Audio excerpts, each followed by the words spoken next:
My name is D. Venkatavita.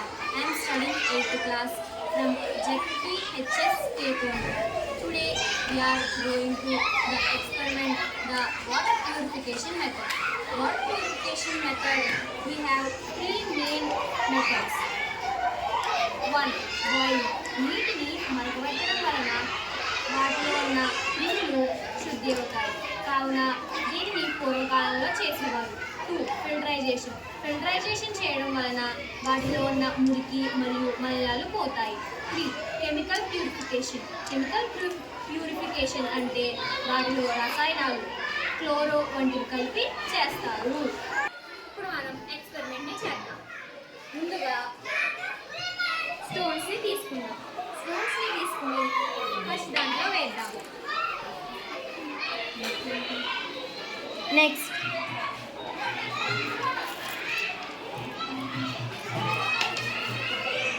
పెబుల్స్ని తీసుకుందాం.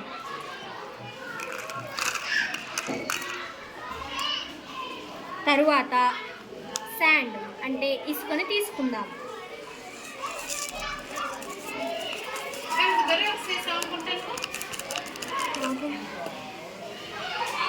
తరువాత cotton దూదిని తీసుకుందాం.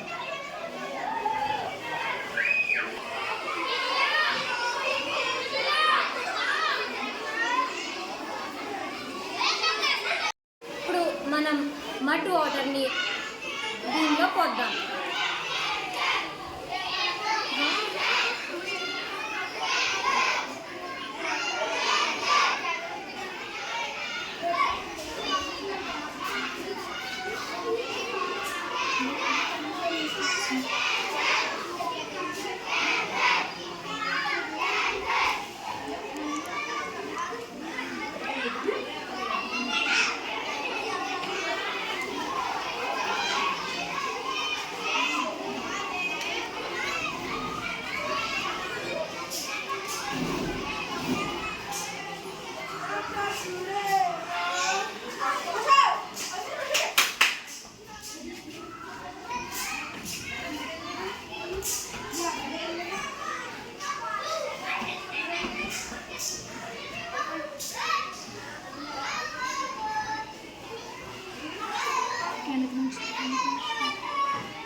చూసారా ఫ్రెండ్స్, మనకి ప్యూర్ వాటర్ వచ్చాయి.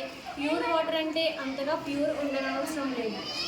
ఇలా మన ఇంట్లోనే చేసుకోవచ్చు, కానీ అన్ని వాటర్కి చేసుకోలేము. కొంచెం నలకలు ఉన్నా సరే ప్యూర్గానే ఉన్నాయి. ఇది మీకు ఎలా వచ్చింది అని మీకు డౌట్ రావచ్చు. అది నేను ఇప్పుడు ఎక్స్ప్లెయిన్ చేస్తాను కొంచెం. ఇప్పుడు ఈ స్టోన్స్ ఉన్నాయి. ఆ స్టోన్స్లో ఉండే పార్టికల్స్ కింద ఉండిపోయాయి. నెక్స్ట్ పెబుల్స్లో ఉన్న పార్టికల్స్ కూడా ఇలాగే ఉండిపోయాయి. శాండ్లో ఉన్న పార్టికల్స్ కూడా అలాగే ఉన్నాయి. ఇప్పుడు కాటన్కి వచ్చేసరికి చిన్న నలకలు అవి అన్నీ సరే అక్కడ ఉండిపోయి మనకి ప్యూర్ వాటర్ వస్తున్నాయి.